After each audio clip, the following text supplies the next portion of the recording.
स्वागत है आपका अभ्युदय सिविल सर्विस क्लासेस में। आज की क्लास में हम कुछ एमपीपीएससी प्रीलिम्स से रिलेटेड जो यूनिट 1 में नए टॉपिक हैं उनको देखेंगे, जहां हम पुरुषार्थ की बात करेंगे, ठीक है, संस्कार की बात करेंगे, हम यहां पर पुरुषार्थ की बात करेंगे, जहां हमें जीवन के 4 पुरुषार्थ धर्म, अर्थ, काम, मोक्ष के बारे में पढ़ना है। हम यहां संस्कार की बात करेंगे, जहां हमें 16 संस्कारों को देखना है और 16 संस्कारों में यह देखना है कि ये संस्कार कब होते हैं, जीवन के किस मौके पर होते हैं या किस एज में होते हैं और इसका क्या महत्व है। इन सबको देखेंगे 16 के 16। इसके बाद हम ऋण देखेंगे, तो मुख्य रूप से जो हमारे 3 ऋण हैं, ऋषि ऋण, देव ऋण और पितृ ऋण, इनको देखेंगे। इसके साथ ही हम समाज और प्रकृति के प्रति जो हमारे ऋण हैं उनको भी देखेंगे। तो 5 ऋणों की यहां चर्चा करेंगे। पंच यहां महायज्ञ को देखेंगे, जिसका संबंध ऋण से ही होता है। तो जो ऋण है उसको यज्ञों के माध्यम से संचालित किया जाता है, तो यहां इसका कनेक्शन है, इसको भी हम देखेंगे क्योंकि सिलेबस में आपके सीधा लिखा हुआ है। इसके बाद हम कर्म सिद्धांत को देखेंगे और कर्म सिद्धांत के अनुसार भारतीय दर्शन क्या बात करते हुए हमें दिखाई देता है, इसको हम देखेंगे। ठीक है, ये जो सारे टॉपिक है हम इस क्लास में कंडक्ट करेंगे, इसकी चर्चा करेंगे। देखिए, ये जो है यहां मैंने एक चीज और मेंशन करी है कि जो सब कुछ होगा वो एमसीक्यू के साथ होगा। तो इससे क्या फायदा होगा आपको कि आप टॉपिक को तो पढ़ लेंगे, साथ में आपको एमसीक्यू को सॉल्व करने का थोड़ा सा अंदाजा हो जाएगा या ये पता चल जाएगा कि किस तरीके के एमसीक्यू इन टॉपिक से बन सकते हैं। क्योंकि यहां जो मोस्टली एमसीक्यू हमने रख रखे हैं वो डिफरेंट स्टेट पीएससीज या जो हमारे अदर एग्जाम्स होते हैं, जो गवर्नमेंट एग्जाम होते हैं, उसमें अगर इन टॉपिक से कुछ एमसीक्यू पूछे गए हैं तो वो बहुत कुछ एमसीक्यू है जो है हमने इस स्लाइड में अपने रख रखे हैं। इस लेक्चर में हम उनको डिस्कस करेंगे।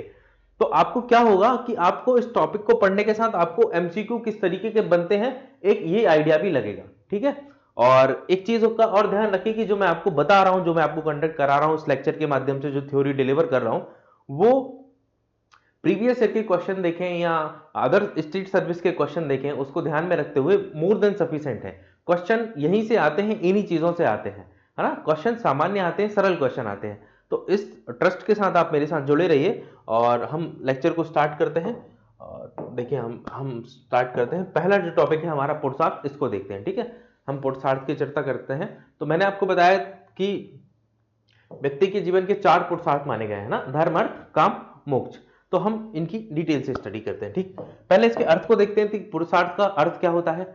ठीक है, तो ये जो पीडीएफ है आपको, ये मैं आपको टेलीग्राम चैनल है अभ्युदय सिविल सर्विस का, वहां ये पीडीएफ आपको मिल जाएगी। ठीक है, तो मैं आपके डिस्क्रिप्शन बॉक्स में इस लेक्चर के वो चैनल की लिंक दे दूंगा, वहां से इस पीडीएफ को डाउनलोड कर सकते हैं।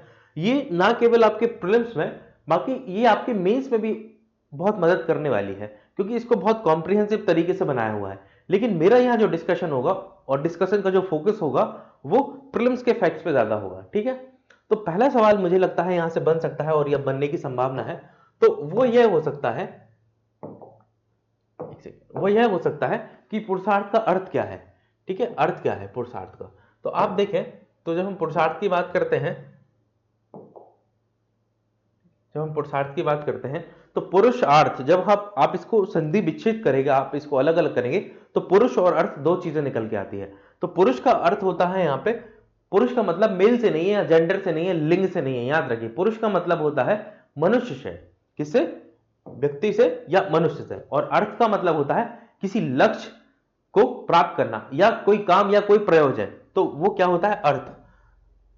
तो मनुष्य द्वारा किसी कार्य को या लक्ष्य को प्राप्त करने की जो प्रक्रिया है वो क्या है, पुरुषार्थ। तो इसको आप समझिएगा कि पुरुषार्थ क्या है। ठीक है,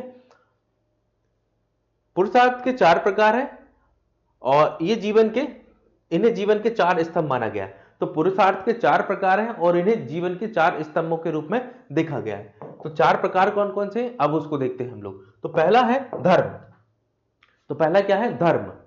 ठीक है, तो एक बार मैं आपको यहां लिख के बता देता हूं, है ना, फिर हम चालू करते हैं। तो 4 पुरुषार्थ हैं। पहला क्या है, धर्म। दूसरा है अर्थ। तीसरा है काम और चौथा है मोक्ष। ये जीवन के 4 पुरुषार्थ हैं। ठीक है, और ये जो पुरुषार्थ है ये 4 स्तंभ भी है, मानव मनुष्य के जीवन के 4 स्तंभ भी इन्हें माना गया है। ठीक है, धर्म, अर्थ, काम, मोक्ष। अब हम चर्चा करते हैं धर्म की। ठीक, धर्म की। धर्म का मतलब क्या है? तो देखो, धर्म का अर्थ क्या है? सही और नैतिक आचरण करना। तो नैतिक आचरण करना, इसको याद रखिए, धर्म का अर्थ क्या है? नैतिक आचरण करना। अब यहां से क्वेश्चन बन सकता है कि धर्म, अर्थ, काम, मोक्ष में जो 4 टाइप के पुरुषार्थ है, उनका मतलब क्या है? धर्म का मतलब क्या है? अर्थ का मतलब क्या है? काम का मतलब क्या है? मोक्ष का मतलब क्या है?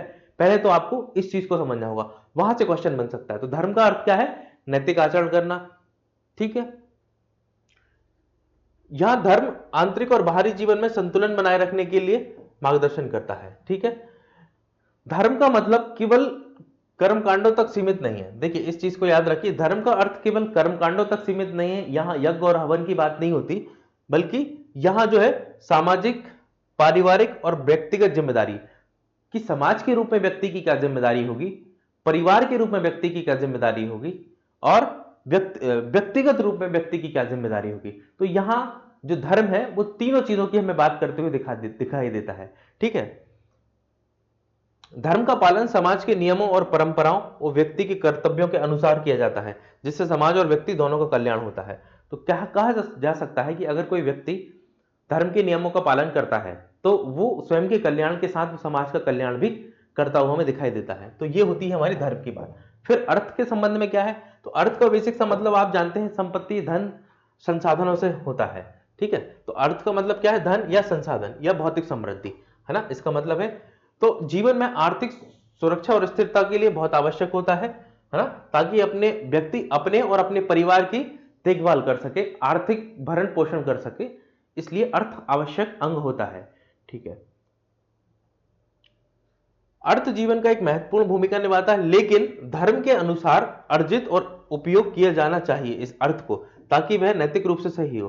तो अर्थ एक आवश्यक पहलू तो है, लेकिन ऐसा कहा गया है अर्थ का जब आप अर्जन कर रहे हो तो उसका जो अर्जन है वो धर्म के आधार पर होना चाहिए, है ना। आप ऐसा नहीं कि अर्थ के अर्जन को अनैतिक तरीके से करें, है ना, नैतिक तरीके से किया जाना चाहिए। धन का अर्जन आप जो है व्यापार, नौकरी और अन्य आर्थिक विधियों के अंतर्गत कर सकते हैं, परंतु सभी में आपको ध्यान रखना है कि आपको धर्म का पालन करना है। तो अर्थ जब कमाएंगे आप, तो आपकी आवश्यकताओं के अनुसार धर्म का पालन करते हुए अर्थ कमाएंगे। आवश्यकता से अधिक धन कमाना भी प्राचीन समय में पाप माना जाता था, सिन कहा जाता था उसको, ठीक। फिर होता है काम। अब काम का मतलब होता है, मोटे तौर पे सामान्य भाषा में कहें, कि इच्छाएं और सुख। और इच्छाएं कौन सी? मनुष्य की कुछ प्राकृतिक इच्छाएं हैं और कुछ भौतिक इच्छाएं हैं। तो काम के अंतर्गत दोनों इच्छाएं शामिल होती हैं, है ना। काम का अर्थ क्या है? इच्छाएं, प्रेम, भोग और जीवन के भौतिक सुख, है ना। इसमें शारीरिक और मानसिक इच्छाओं की पूर्ति, पारिवारिक सुख, कला, संगीत और जीवन का आनंद शामिल है। काम जो है मानव जीवन के प्राकृतिक और आवश्यक इच्छाओं की पूर्ति के लिए है, लेकिन इसे धर्म और अर्थ के अनुसार करना आवश्यक है। अब जो काम है उस पर भी एक लिमिटेशन है कि उसको भी धर्म के अनुसार करना पड़ेगा। काम मतलब आप इच्छाओं की पूर्ति के चक्कर में ऐसा नहीं कि आपके मन में कोई भी इच्छा आ रही है आप उसको पूरा करें, है ना। वो भी धर्म के अनुसार, अर्थ के अनुसार पूरी करना आवश्यक है। जितना आपके पास अर्थ है उस अनुसार है जो है आप उस इच्छा की पूर्ति करेंगे। तो जीवन में सुख और संतोष प्राप्त करना आवश्यक है, लेकिन इसे नियंत्रित और नैतिक रूप से सही दिशा में होना चाहिए, है ना। तो सुख शांति प्राप्त करना बहुत जरूरी है, लेकिन आपको ध्यान रखना है कि जो आप इच्छा और अपनी सुख की कामना कर रहे हैं, सुख की प्राप्ति कर रहे हैं, वो नैतिक रूप से ठीक होना चाहिए, ठीक है। तो कहीं ना कहीं एक कॉम्प्रिहेंसिव सी प्रोसेस है ये, है ना, सभी को साथ लेकर चलने वाली प्रोसेस है। अब देखिए, काम के अंदर जो है एक चीज और आती है जिसको हम कहें कि जो इस संसार को चलाने के लिए, या हम कहें मनुष्य जगत को चलाने के लिए बहुत आवश्यक होती है, जहां संतान उत्पत्ति की हम बात करते हुए देखते हैं। तो वो भी जो संतान उत्पत्ति है, या जो काम वासना जिसको कहते हैं, वो भी काम के अंतर्गत ही शामिल होती है। फिर मोक्ष की बात करते हैं। मोक्ष क्या है? तो आप देखें, मोक्ष जो है वो है जन्म और मृत्यु के चक्र से मुक्ति और आत्मा का परमात्मा में मिलन, ऐसा कहें, है ना। इसको जीवन का अंतिम और सर्वोच्च लक्ष्य माना गया। तो आपसे पूछे जीवन का अंतिम और सर्वोच्च लक्ष्य क्या है? तो वो है मोक्ष। मोक्ष प्राप्ति का मतलब है आत्मज्ञान प्राप्त करना, ईश्वर और परम सत्य का साक्षात्कार करना और सांसारिक बंधनों से मुक्त हो जाना। सांसारिक बंधनों से मुक्त हो जाना। भारतीय दर्शन के अनुसार मोक्ष व्यक्ति की आत्मा का परम लक्ष्य है। जिसे व्यक्ति संसार में मोह माया से मुक्त होकर आध्यात्मिक शांति प्राप्त कर सकता है ना। तो मोक्ष के माध्यम से जो है व्यक्ति आध्यात्मिक शांति को प्राप्त कर सकता है, मोह माया से, सांसारिक मोह माया से मुक्त होकर, और ये जो है आत्मा का एक परम लक्ष्य होता है। तो इस प्रकार हमने देखा धर्म अर्थ काम मोक्ष, चार चीजों को देखा हमने। अब हम देखें इन पुरुषार्थ में जो धर्म अर्थ काम मोक्ष की बात कर रहे हैं हम लोग, इनका महत्व क्या है। तो एक क्वेश्चन यहां से आ सकता है कि इसका महत्व क्या है। तो देखिए पहली चीज कि ये धर्म अर्थ काम मोक्ष जो है हमें एक बैलेंस लाइफ जीना सिखा रही है, संतुलित जीवन की बात कर रही है। जो आज के हमें जो बहुत महान विचारक होते हैं वो भी हमें कहते हैं कि आपका जो जीवन है वो संतुलित होना चाहिए, संतुलित जीवन जीना चाहिए। जो हमें पुरुषार्थ की व्यवस्था थी प्राचीन समय में, वो वही बात करते हुए लगभग हमें दिखाई देती है। लेकिन फिर भी दुर्भाग्य है कि हम अपनी प्राचीन व्यवस्था को उस नजरिए से नहीं देखते हैं जितनी उसके अंदर क्षमता है या जितना बेहतर वो आज समाज को बना सकती है। तो आज आवश्यकता है कि हम अपनी प्राचीन पद्धतियों को उठाकर उनके अनुसार जीवन जीने की कोशिश करें। देखिए पुरुषार्थ जो है वो व्यक्तिगत और सामाजिक कल्याण पर बल देता है, जहां व्यक्ति का कल्याण भी हो रहा है और व्यक्ति स्वयं अपने बारे में नहीं, परिवार के बारे में और समाज के बारे में भी सोच रहा है। और जब ये सारा काम अगर वो धर्म के अनुसार करेगा तो निश्चित तौर पे व्यक्ति और समाज का कल्याण होगा है। और फिर तीसरा एक महत्वपूर्ण दृष्टिकोण निकल के आता है कि धार्मिक और आध्यात्मिक दृष्टिकोण से भी बहुत महत्वपूर्ण है, जहां अंतिम रूप से जो है व्यक्ति जो है जन्म मरण के चक्र से मुक्त होकर अपने आप को इनलाइटेंड करना चाहता है ना, इन सांसारिक बंधनों से मुक्त करना चाहता है। तो यहाँ धार्मिक और आध्यात्मिक दृष्टिकोण भी हमें देखने को मिलता है। तो ये तीनों महत्वपूर्ण बिंदु हैं, क्योंकि ये आवश्यक इसलिए हो जाता है। आप इस बात को समझिए थोड़ा सा कि आप देखिए कि आपसे पहले कितने लोग आए संसार में और आपके बाद न जाने कितने लोग आएंगे। तो कम से कम ये इस बात पे सोचने को मजबूर करता है कि आप आखिर आए क्यों। आपके आने का कोई तो रीजन होगा। तो वो रीजन है कि आप आए हैं और आपको मुक्त होना है इस चक्र से, नहीं तो ये साइकिल चलता रहेगा चलता रहेगा चलता रहेगा। तो मनुष्य के जीवन के लक्ष्य को बताता है ये, और लक्ष्य के रूप में मोक्ष को अंतिम लक्ष्य बताता है। और ये ही पुरुषार्थ का एक बहुत महत्वपूर्ण जो है महत्व हमें दिखाई देता है ना। इनके बारे में हमने चर्चा कर ली। अब देखिए जो पुरुषार्थ है, एक क्वेश्चन यहां से बन सकता है कि पुरुषार्थ का जिक्र आखिर हमें हमारे प्राचीन वेदों में या प्राचीन जो हमारे धर्मशास्त्र है उसमें कहां देखने को मिलता है, ऐसा कोई क्वेश्चन बन सकता है। तो आप देखिए जो हमारे पुरुषार्थ है उनको हम वेदों में देख सकते हैं। तो देखिए यहां लिखा हुआ है कि वेदों में पुरुषार्थ का उल्लेख विभिन्न संदर्भों में किया गया है। वेदों में जीवन के 4 उद्देश्यों का वर्णन मिलता है, जिसमें 4 पुरुषार्थों का महत्व बताया गया है। तो वेदों में जीवन के 4 लक्ष्य बताए गए हैं। पहला लक्ष्य होता है ज्ञान को प्राप्त करना, और ज्ञान को प्राप्त कैसे करेगा, धर्म का पालन करके। दूसरा लक्ष्य बताया गया है कि आपके परिवार का भरण पोषण करना वेदों के अनुसार। तो दूसरा लक्ष्य कैसे प्राप्त होगा, जब वो अर्थ अर्जन करेगा तभी तो परिवार का भरण पोषण कर पाएगा। तीसरा लक्ष्य वेदों ने बताया है कि समाज का कल्याण करना और संतान उत्पत्ति करके समाज को चलायमान करना। तो यहां देखें काम जो है वो समाज के कल्याण की और समाज को आगे संचालित करने की बात करता हुआ हमें दिखाई देता है। संतान उत्पत्ति के माध्यम से काम के पीरियड में जो है व्यक्ति ऐसा करता हुआ हमें दिखाई देता है। और अंतिम रूप से हम बात करें, मनुष्य का वेदों के अनुसार अंतिम लक्ष्य है मोक्ष को प्राप्त करना, वो हमें पुरुषार्थ में भी दिखता है। ठीक है, तो वेद जो 4 उद्देश्यों की बात करते हैं जीवन के, वो उनकी पूर्ति 4 प्रकार के पुरुषार्थों से होती है। इस बात को समझिएगा। वेदों में बहुत बेहतर तरीके से जो है पुरुषार्थों का वर्णन किया गया है। इसके बाद उपनिषदों में हमें पुरुषार्थों का वर्णन देखने को मिलता है। इसके बाद हम देखें महाभारत में भी हमें पुरुषार्थ का वर्णन देखने को मिलता है। जहां विशेष रूप से आपसे और पूछा जाए डेप्थ में जाके, तो अनुशासन पर्व और शांति पर्व है, उसमें हमें पुरुषार्थ का उल्लेख देखने को मिलता है महाभारत में। ठीक है, अगला हम देखें रामायण में हमें पुरुषार्थ का महत्व देखने को मिलता है, जहां जीवन के विभिन्न लक्ष्यों का परिचय मिलता है। ठीक है, तो जीवन में विभिन्न विभिन्न लक्ष्य हैं, ये हमें रामायण में भी देखने को मिलता है। तो यहां भी कहीं ना कहीं पुरुषार्थ की चर्चा हमें देखने को मिलती है। उसके बाद मनुस्मृति एक बहुत प्रमाणिक ग्रंथ के रूप में सामने आता है, जहां 4 पुरुषार्थों का विकास 4 पुरुषार्थों को विस्तृत रूप से विवरण किया गया है और बताया गया है कि प्रत्येक व्यक्ति का अपने जीवन में धर्म का पालन करना चाहिए, प्रत्येक व्यक्ति को अर्थ अर्जित करना चाहिए और काम में संतुलन बनाए रखना चाहिए। है ना। तो ऐसा बताया गया, ये कहाँ है, हमें मनुस्मृति में देखने को मिलता है। इसके बाद आप देखें तो धर्मशास्त्र की हमने बात कर ली, ये सारे धर्मशास्त्र ही थे ज्यादातर। इसके बाद चाणक्य की जो है नीति शास्त्र, चाणक्य की नीति शास्त्र है, उसमें भी हमें पुरुषार्थ का जिक्र देखने को मिलता है। तो आप इन सब चीजों को याद रखेंगे कि पुरुषार्थ की चर्चा कहां कहां की गई है। ठीक है, एक बार और देख लीजिए, पुरुषार्थ की चर्चा आचार्य की नीति शास्त्र में की गई है। ठीक है, पुरुषार्थ की चर्चा जो है वो हमें मनुस्मृति में देखने को मिलती है, रामायण में देखने को मिलती है, महाभारत में देखने को मिलती है, हमें उपनिषद में देखने को मिलती है, हमें वेदों में देखने को मिलती है। ठीक है, तो पुरुषार्थ के चार तत्व एक बार शॉर्ट में देख लेते हैं हम लोग, है ना। चार तत्व हम इनको शॉर्ट में खत्म करते हैं, पुरुषार्थ के चार तत्व।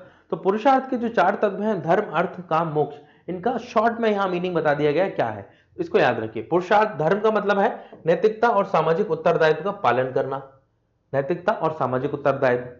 अर्थ का अर्थ है यहां धन और संसाधनों की प्राप्ति करना और उनका सही उपयोग करना। धन संसाधनों की प्राप्ति करना मात्र नहीं, उनका सही उपयोग करना। काम है इच्छा और भावनाओं का संतोषजनक अनुभव करना। आत्म मोक्ष का मतलब है आत्मा की मुक्ति और अंतिम सत्य की प्राप्ति करना, है ना। इनके बारे में हमने पहले भी चर्चा कर ली, यहां शॉर्ट में बता दिए गए ये चारों तत्व। ठीक है, इस प्रकार हमारा जो पुरुषार्थ है ये कंप्लीट होता है। ठीक है, अब हम अपना अगला टॉपिक देखते हैं जिसको हम संस्कार के नाम से जानते हैं। तो आप जानते हैं कि प्राचीन वैदिक समाज में जो जीवन है, जीवन को विभिन्न चरणों में विभाजित किया गया था। तो जीवन के विभिन्न चरणों के रूप में ही हम संस्कार को देखते हैं, जहां जीवन के 16 चरण हमें बताए गए हैं, या कहें कि 15 चरण बताए गए हैं। जीवन का जो अंतिम चरण है वो मृत्यु है। तो इस प्रकार 16 संस्कार हो जाते हैं। तो एक एक करके देखते हैं हम इन संस्कारों को। तो जैसे देख लीजिए, एक बेसिक चीज है यहाँ पे, इसको देख लीजिए। हिंदू धर्म में जीवन के विभिन्न चरणों में किए जाने वाले अनुष्ठानों को संस्कार कहा जाता है। तो संस्कार क्या है, संस्कार क्या है कि जीवन के विभिन्न चरणों में जो अनुष्ठान हो रहे हैं उनको हमने संस्कार कहा है। एक चीज यहां से मिलती है हमें, संस्कार व्यक्ति के जीवन को धार्मिक, आध्यात्मिक और सामाजिक रूप से समृद्ध बनाने के उद्देश्य से किए गए हैं। अब देखिएगा, ये जो संस्कार है वो हमें धार्मिक दृष्टिकोण से भी, सामाजिक दृष्टिकोण से भी और आध्यात्मिक दृष्टिकोण से भी समृद्ध बनाते हैं। 16 प्रकार के संस्कार है और इन सबको मिला के क्या कहते हैं, 16 संस्कार कहा जाता है। अब हम देखते हैं, अब प्रश्न क्या आएगा, देखिए प्रश्न आएगा कि जो 16 संस्कार हैं, पहला प्रश्न आएगा कि जीवन के किस फेज में होते हैं, और दूसरा प्रश्न आएगा कि इसके अंतर्गत क्या होता है। तो दोनों चीजों को आपको याद रखना है, वहां से ही प्रीलिम्स में क्वेश्चन बनेगा। ठीक है, तो 16 संस्कार के एक बार नाम देख लीजिए, यहां लिखे हुए हैं। पहला है गर्भाधान संस्कार, पुंसवन, सीमोंतनयन, जात कर्म, नामांकरण, निष्कर्मण, अन्नप्राशन, मुंडन या चूड़ा कर्म, विद्या आरंभ, कर्णवेद, यज्ञोपवीत, वेदारंभ, केशांत, समावर्तन, विवाह और अंत्येष्टि, है ना। ये 16 संस्कार है। ये जो यहां सीक्वेंस लिखा है, ये सीक्वेंस ठीक नहीं है, ये सीक्वेंस गलत है। मैं आपको सीक्वेंस के साथ अभी 16 के 16 संस्कार बताता हूं। ठीक है, पहला, सबसे पहला जो जीवन का संस्कार होता है, गर्भाधान संस्कार होता है। जब कोई बच्चा अभी उसकी उत्पत्ति नहीं हुई, लेकिन उसके पहले ही उसके संस्कार की शुरुआत होने लगती है, तो गर्भाधान संस्कार पहला संस्कार होता है, जो संतान प्राप्ति की इच्छा के लिए किया जाता है।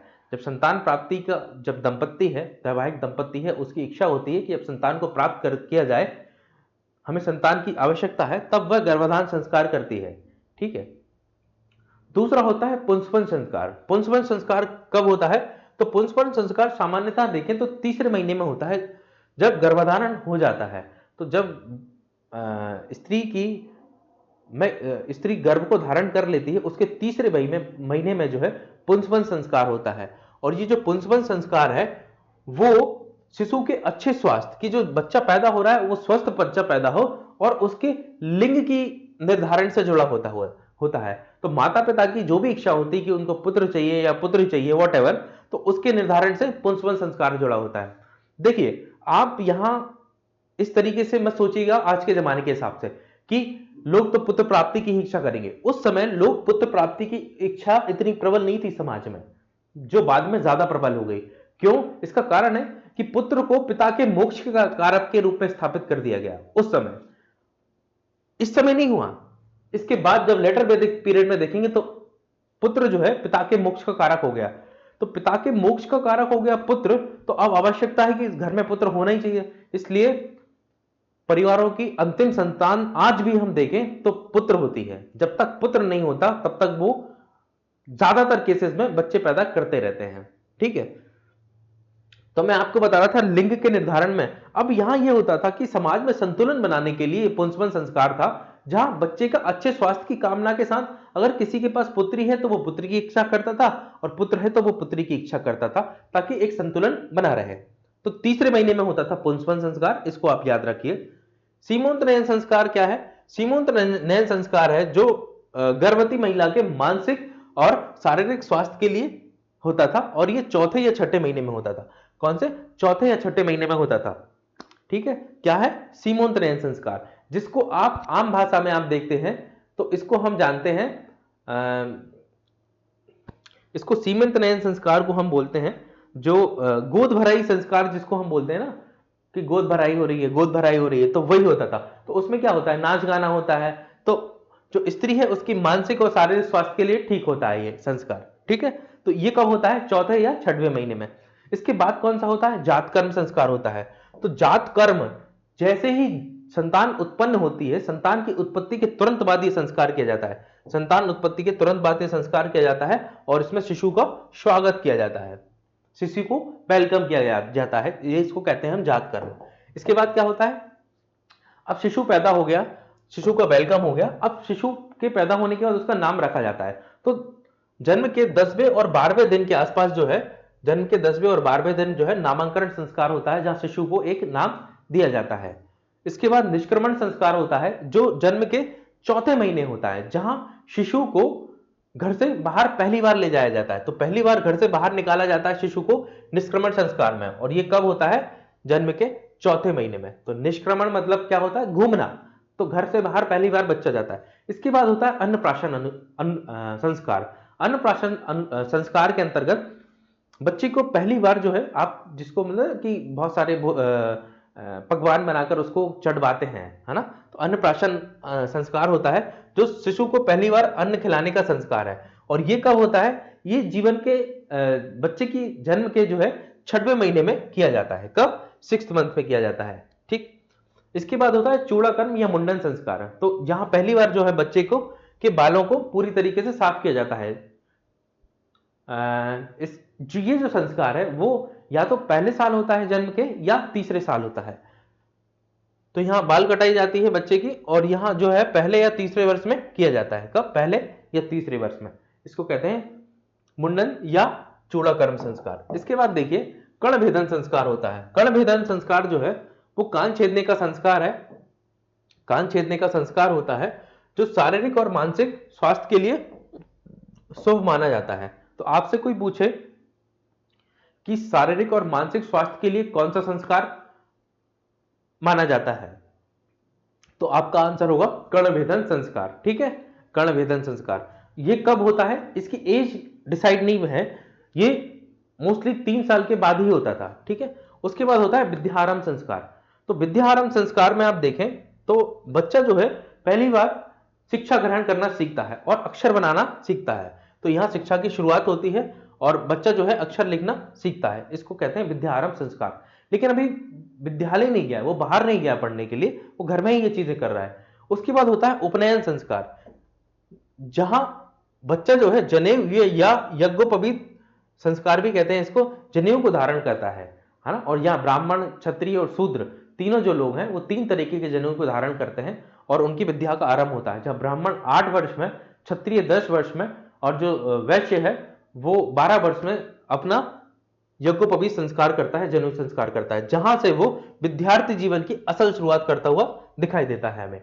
इसके बाद होता है वेदारंभ। इसके नाम से ही लग रहा है वेद का आरंभ। अब जो बच्चा है बेसिक शिक्षा कंप्लीट करके वेदों की शिक्षा को प्रारंभ करता है ना। जैसे आप पहले प्राइमरी तक 5th क्लास तक बेसिक चीजें पढ़ते हैं, उसके बाद कुछ स्पेसिफिक सब्जेक्ट आपको मिलने लगते हैं। तो ऐसे ही जो है वेदों का अध्ययन शुरू करता है बच्चा बेसिक शिक्षा कंप्लीट करने के बाद, तो वेदों का आरंभ करता है, वेदारंभ। इसके बाद होता है एक संस्कार केशांत संस्कार। तो जब बच्चा वेदों को पूरी तरीके से पढ़ लेता है, पूरी तरीके से पढ़ लेता है, तो उसको केशांत संस्कार कहा जाता है, या समावर्तन संस्कार भी कहा जाता है इसे, जो विद्यार्थी जीवन की समाप्ति पे होता है। अब विद्यार्थी जीवन खत्म हो गया, अब विद्यार्थी जीवन की समाप्ति के बाद वो जो है गृहस्थ जीवन में प्रवेश करता है, ये समावर्तन संस्कार। तो विद्यार्थी जीवन खत्म। अब विद्यार्थी जीवन से वो जो बच्चा है, अब वो बड़ा हो गया, उसने विद्यार्थी जीवन की समाप्ति कर ली है, अब वह जो है गृहस्थ आश्रम में प्रवेश कर रहा है। तो गृहस्थ आश्रम के लिए होता है क्षमावर्तन संस्कार। ठीक है, गृहस्थ आश्रम में प्रवेश करता है या समाज में प्रवेश करता है। और इसके बाद होता है विवाह संस्कार, है ना। और विवाह संस्कार के माध्यम से जो है एक महत्वपूर्ण उसका विवाह होता है और वो जो है दाम्पत्य जीवन में आ जाता है और फिर वो संतान की उत्पत्ति करता है। ठीक, ये होता है विवाह संस्कार। और फिर अंतिम रूप से जो होता है अंत्येष्टि संस्कार, जो मृत्यु के बाद किया जाने वाला अंतिम संस्कार है, जिसे दाह संस्कार या शवदाह भी कहते हैं। तो ये जो सारे संस्कार हैं, ये व्यक्ति की शारीरिक, मानसिक, सामाजिक और आध्यात्मिक विकास के लिए महत्वपूर्ण माने जाते हैं। ठीक, तो हमने ये देखे 16 के 16 संस्कार। ठीक है, और किस संस्कार का संबंध किससे है इसको भी हमने देखा। ठीक है, बाद में हम इसके अभी एमसीक्यू भी सॉल्व करेंगे। ठीक, इसके बाद हमारा अगला टॉपिक है वो है ऋण। तो अब हम देखते हैं ऋणों को। ठीक है, तो मैंने आपको बताया मुख्य तौर पे तो 3 ऋण हैं, लेकिन हम यहां 2 ऋण और 5 ऋणों की चर्चा करेंगे। ठीक है, तो ऋण त्रय के अंतर्गत 3 ही ऋण आते हैं। एक होता है देव ऋण, दूसरा होता है ऋषि ऋण और तीसरा होता है पितृ ऋण। लेकिन हम 2 और महत्वपूर्ण ऋण हैं, समाज ऋण और पर्यावरण ऋण, उनको भी देखेंगे। ठीक है, तो हम शुरू करते हैं ऋणों को। तो भारतीय संस्कृति में ऋण का अर्थ केवल आर्थिक और वित्तीय कर्ज तक सीमित नहीं था, बल्कि यह एक व्यापक और गहरा सांस्कृतिक, धार्मिक और नैतिक अवधारणा है। भारतीय परंपराओं में व्यक्ति के जीवन को कई प्रकार के ऋणों से जुड़ा माना गया है, जिन्हें पूरा करना या चुकाना जीवन का एक महत्वपूर्ण उद्देश्य था। बहुत बढ़िया बात है। एक ड्यूटी की बात की जा रही है कि आपको अगर कुछ मिला है तो आपको उसको लौटाना भी है। कितनी शानदार और कितनी साइंटिफिक व्यवस्था थी ये, जिसको सो कॉल्ड आज के पढ़े लिखे जो लोग हैं, सो कॉल्ड पढ़े लिखे कहूंगा, उसको इसको माइथोलॉजिस्ट कहते हैं वो लोग। ये देखिए, यहां मैंने आपको बताया था ऋण त्रय की बात की गई है। ऋण त्रय मतलब 3 प्रकार के ऋण बताए गए हैं। कौन कौन से हैं और क्या होता है उनमें देख लेते हैं। ठीक है, क्या क्या है और क्या होता है इनमें देख लेते हैं। देखिए, पहला ऋण है देव ऋण।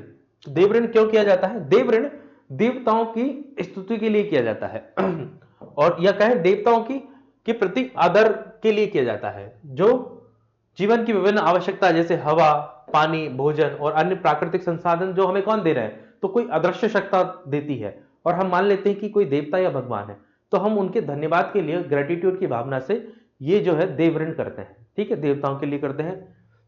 इसे चुकाने के लिए धार्मिक कर्मकांड, यज्ञ, पूजा आदि करना आवश्यक होता है। देव ऋण का आशय यह है कि हम ईश्वर और प्रकृति के प्रति आभार प्रकट कर रहे हैं और उनका सम्मान कर रहे हैं। कितनी बढ़िया व्यवस्था है, यही तो है ग्रेटिट्यूड की भावना। दूसरा होता है ऋषि ऋण। ऋषि ऋण क्या है? ऋषि ऋण का मतलब है कि किसी ऋषि ने आपको ज्ञान और धर्म की शिक्षा दी है, इसलिए उनके प्रति आपका ऋण माना जाता है। इसे चुकाने का अर्थ है वेद शास्त्र ज्ञान का अध्ययन करना और उसे आत्मसात करना तथा अगली पीढ़ी को शिक्षा देना। मतलब ऋषि ने आपको कुछ सिखाया, अब उसको आप पढ़िए, जानिए, समझिए, आत्मसात कीजिए और अपनी अगली जनरेशन में ट्रांसफर करिए, तभी आपको इस ऋषि ऋण से मुक्ति मिलती थी। यह ऋण मानवता की आध्यात्मिक और बौद्धिक उन्नति के लिए जिम्मेदार होता था। तो यहां हर व्यक्ति जो है वो इस ऋण के माध्यम से अपनी आध्यात्मिक और बौद्धिक उन्नति करता हुआ हमें दिखाई देता था, जो आज हमें ना के बराबर दिखाई दे रही है। यहां बुद्धि के लेवल पे कितना डिस्क्रिमिनेशन है। ठीक, तो एक बहुत शानदार ये हमें ऋण दिखाई देता है। ठीक है, अगला देखें हम पितृ ऋण। अब पितृ ऋण की बात करते हैं। पितृ ऋण क्या था? पितृ ऋण जो था पूर्वजों और विशेष रूप से माता पिता, पूर्वज और विशेष रूप से माता पिता और उनके पूर्वजों के प्रति होता था।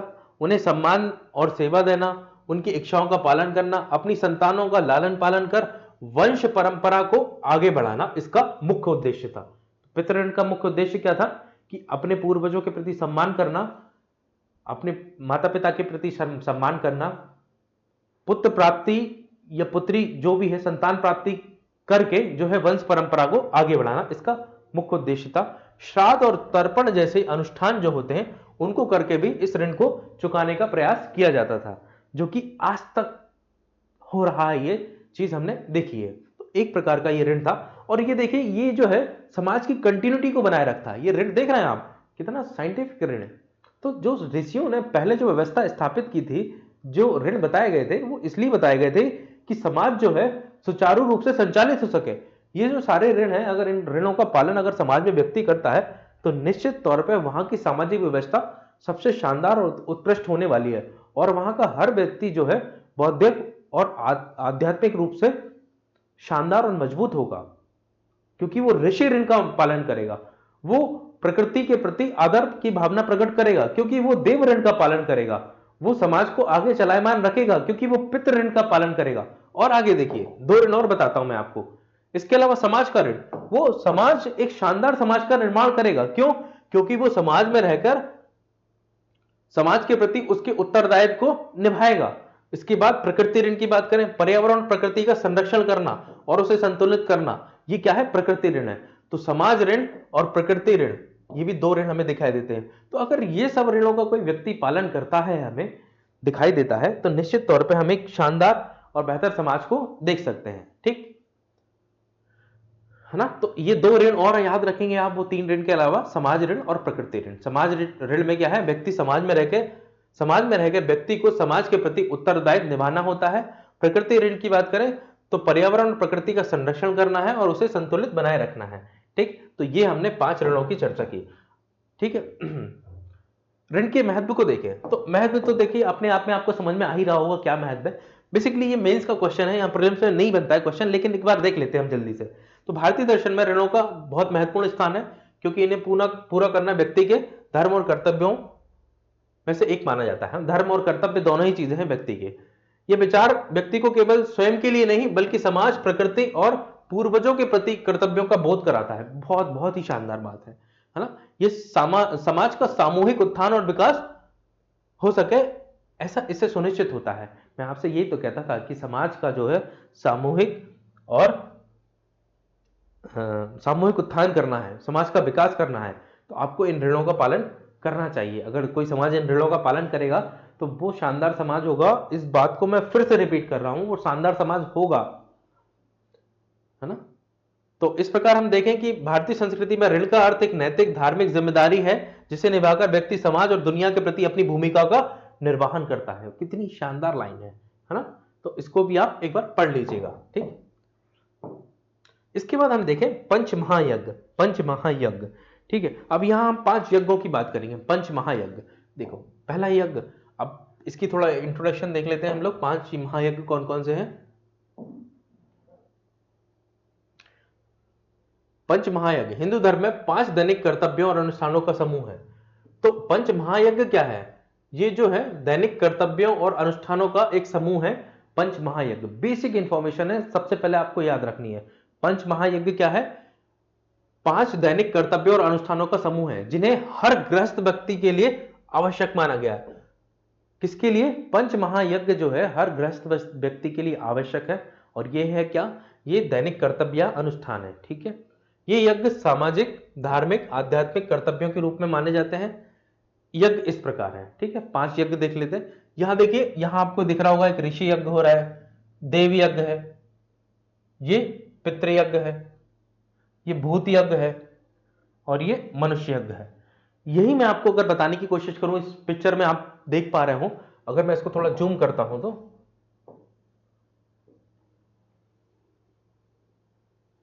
ठीक, हाँ विजिबल है। इसको मैं जूम करता हूं तो यहां देखिए ऋषि यज्ञ हो रहा है। ऋषि यज्ञ में क्या हो रहा है कि जो आपने ज्ञान प्राप्त किया है, पढ़ने पढ़ाने से संबंधित आपको नजर आ रहा है, वो आप किसी और को भी दे रहे हो। देव यज्ञ में आप देवताओं की आहुति कर रहे हो, है ना? जो प्रकृति में जो सारी चीजें, हवा, पानी, भोजन, प्राकृतिक संसाधन आपको मिल रहा है, उसके लिए थैंकफुल हो देवता के प्रति। ये दिख रहा है हमें। पितृयज्ञ में आप अपने पूर्वजों को तर्पण के माध्यम से जो है उनकी आत्मा की शांति के लिए प्रयास कर रहे हो। फिर है मनुष्य यज्ञ। मनुष्य यज्ञ मतलब समाज के दीनहीन जो वर्ग है उनको जो है आप अपने से कुछ दे रहे हो, सेवा भाव, है ना? ये है मनुष्य यज्ञ। और ये है भूत यज्ञ। तो भूत यज्ञ मतलब प्रकृति के समस्त जीवों के प्रति आदर और सम्मान की भावना रखना। समस्त जीव जंतुओं के प्रति, पेड़ पौधों के साथ साथ जीव जंतुओं के प्रति भी इस तरीके का आदर रखना। तो यहाँ गाय को भी कुछ खिला रहे हैं, यहाँ कुत्ते को भी खिला रहे हैं, कौए को भी खिला रहे हैं, ठीक है। तो ये भूत यज्ञ, तो ये जो 5 यज्ञ हैं आपको इस पिक्चर में समझ में आ रहा होगा, ये कहीं ना कहीं इंक्लूसिव सोसाइटी की बात कर रहे हैं और आपको ये काम करने ही होंगे इन यज्ञों के माध्यम से, ठीक है, ये बता रहे हैं। अब देखिए हम यहां देखते हैं, ये है देव यज्ञ। तो पहला है हमारा देव यज्ञ। तो ये यज्ञ देवताओं को समर्पित है। जैसे देव ऋण जो था वो देवताओं के लिए, देवताओं की स्तुति करता था, वहां देवताओं को धन्यवाद देते थे कि आपने हमें ये सब दिया। तो ऐसे ही जो देव यज्ञ है ये देवताओं को समर्पित होता है। इसमें अग्निहोत्र और देवताओं की पूजा के माध्यम से कृतज्ञता प्रकट की जाती है। बहुत ही जुड़े हुई चीजें हैं ये। जब आप बात करेंगे पंच महायज्ञ की और ऋणों की, तो वो एक दूसरे से कनेक्टेड है। जैसे पितृयज्ञ, वहां हमने क्या देखा था, पितृ ऋण। अब यहां पितृयज्ञ है, तो यहां पूर्वजों को समर्पित होता है। ये पूर्वजों के प्रति श्रद्धा और आभार को प्रकट करता है। यह श्राद्ध और तर्पण इस यज्ञ का हिस्सा है, ठीक है। फिर है भूत यज्ञ। भूत यज्ञ जो है वो जैसे अभी मैंने बताया था आपको, गाय को, कौए को और कुत्ते को रोटी खिलाते हुए हमें कोई एक इंसान दिख रहा है वहां पे। तो भूत यज्ञ में क्या है, ये प्रकृति और सभी जीवों को समर्पित होता है। इसमें मनुष्य अपने चारों ओर जीव जंतु और प्रकृति के प्रति जिम्मेदारी और सहानुभूति दर्शाता है कि हमें भूख लग रही है तो उस जीव जंतु को भी भूख लग रही हो, सहानुभूति का भाव हमारे प्रति हमारे मन में आता है। फिर होता है मनुष्य यज्ञ। यह यज्ञ मानवता की सेवा से संबंधित है। जहां हमने देखा था एक व्यक्ति जो है वो एक दीनहीन व्यक्ति की सेवा कर रहा था, तो मानवता की सेवा से संबंधित है। यहां अतिथि सत्कार और समाज की सेवा शामिल है। मनुष्य यज्ञ जहां मनुष्यता की बात होती है। और फिर होता है एक ब्रह्म यज्ञ, जिसको हमने वहां कहा था ऋषि ऋण। तो यह ज्ञान और वेदों को समर्पित होता है, या वेदों का अध्ययन शिक्षण होता है और ज्ञान का आदान प्रदान किया जाता है। तो ये जो देखिए, ये जो ऋण है वो हमें ऋषि ऋण जैसा दिखाई देता है। ये भूत ऋण है, ये भूत यज्ञ जो है ये प्राकृतिक ऋण जो पर्यावरण का ऋण था उससे संबंधित दिखाई देता है। ये मनुष्य ऋण है, ये हमें मनुष्य यज्ञ जो है वो सामाजिक ऋण जैसा दिखाई देता है। इसके बाद हम देखें पितृ यज्ञ है जो वो पितृ ऋण जैसा दिखाई देता है, और जो देव यज्ञ है वो देव ऋण जैसा दिखाई देता है। तो इन दोनों में एक कनेक्शन आपको देखने को मिल रहा होगा, ठीक है। तो ये पंच महायज्ञ हमारे खत्म होते हैं यहाँ पे, ठीक है। अभी अभी एमसीक्यू हम इनके सॉल्व करेंगे, ठीक है। अगला देखिए क्या है, कर्म का सिद्धांत देखना है हमें। तो कर्म का सिद्धांत क्या कहता है इसको देख लेते हैं। कर्म का सिद्धांत जो है हिंदू, बौद्ध और जैन धर्मों की एक प्रमुख मान्यता है। यह कहती है कि कर्मों और क्रियाओं के परिणाम आपके जीवन और भविष्य में अवश्य आते हैं, ठीक है। तो जैसा आप कर्म करते हो उसके परिणाम आपके जीवन में अवश्य आते हैं, ये वाली बात लिखी है यहाँ पे। तो हर व्यक्ति के अच्छे कर्म का फल उससे किसी ना किसी रूप में भुगतना ही पड़ता है। अच्छे या बुरे, मतलब हर व्यक्ति के कर्म का फल जो है उसे किसी ना किसी रूप में भुगतना ही पड़ता है, अच्छे का अच्छे के रूप में और बुरे का बुरे के रूप में। इस सिद्धांत में निम्नलिखित बातें हैं, देख लेते हैं क्या है।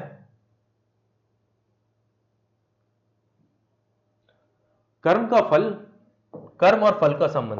तो देखिए यहां पहली चीज है, व्यक्ति जो भी कार्य करता है उसका परिणाम अवश्य मिलता है। अच्छे कर्मों का परिणाम अच्छा मिलता है, बुरे कर्मों का परिणाम बुरा या पाप के रूप में मिलता है। संसार में पुनर्जन्म, इसी जो कर्म सिद्धांत है इसी से पुनर्जन्म का कंसेप्ट जुड़ा हुआ है। कैसे? कर्म के सिद्धांत के अनुसार व्यक्ति अपने कर्मों का फल इसी जीवन में या अगले जीवन में भोगना पड़ता है, इसलिए पुनर्जन्म और कर्म का गहरा संबंध है। तो कर्म का सिद्धांत, जो आप कर्म कर रहे हो उसका फल आपको या तो इसी जीवन में भोगना पड़ेगा या अगले जीवन में, इसलिए पुनर्जन्म तो होगा। अगर यहां सब नहीं भोग पाए अपने कर्मों का फल तो फिर आगे फिर जन्म लेना पड़ेगा और वहां आपको इन फलों को भोगना पड़ेगा कर्म के। स्वतंत्रता और जिम्मेदारी, देखिए ये बहुत आवश्यक चीज है। कर्म का सिद्धांत व्यक्ति को अपने कर्मों के लिए जिम्मेदार ठहराता है। तो व्यक्ति अपने कर्मों के लिए स्वतंत्र है, इस बात को ध्यान रखिए। हर व्यक्ति अपने जीवन की स्थिति के लिए खुद उत्तरदायी होता है, क्योंकि वह अपने कर्मों से ही भविष्य का निर्माण करता है। तो मनुष्य ही अपना भाग्य विधाता है, इस बात को ये स्वतंत्रता और जिम्मेदारी वाले एक पॉइंट से हम समझ सकते हैं। तो कर्म के सिद्धांत में स्वतंत्रता और जिम्मेदारी की बात होती है कि भाई आप स्वतंत्र हो और जिम्मेदार भी हो। आप जो काम करोगे उसके लिए स्वतंत्र हो, लेकिन उसके लिए जिम्मेदार भी हो। बुरे के लिए बुरा मिलेगा, अच्छे के लिए अच्छा मिलेगा।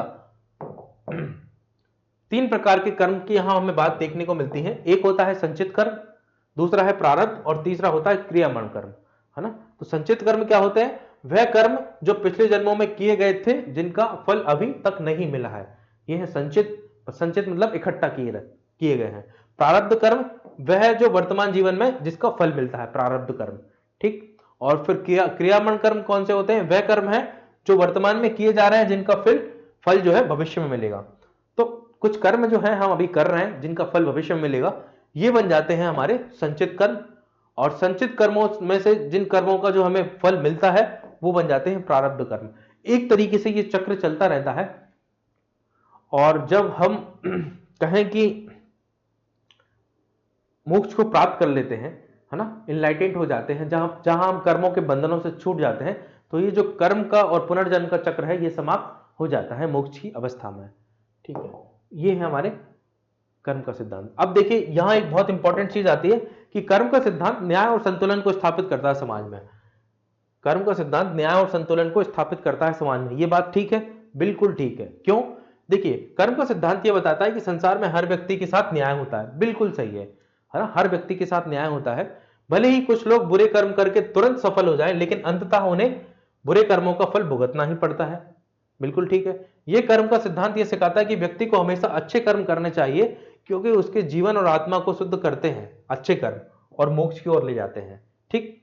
तो कहीं ना कहीं न्याय और संतुलन की बात करता हुआ हमें दिखता है कर्म का सिद्धांत, ठीक। तो एक ये इंपॉर्टेंट फैक्ट हो जाता है। तो यहां हमने जो है यहां अपनी जो है थ्योरी को देख लिया है। अब हम स्टार्ट करते हैं अपने एमसीक्यू को, और एक एक करके हम अपने एमसीक्यू को सॉल्व करते हैं, ठीक। ठीक है, तो अभी एमसीक्यू सॉल्व करते हैं हम लोग।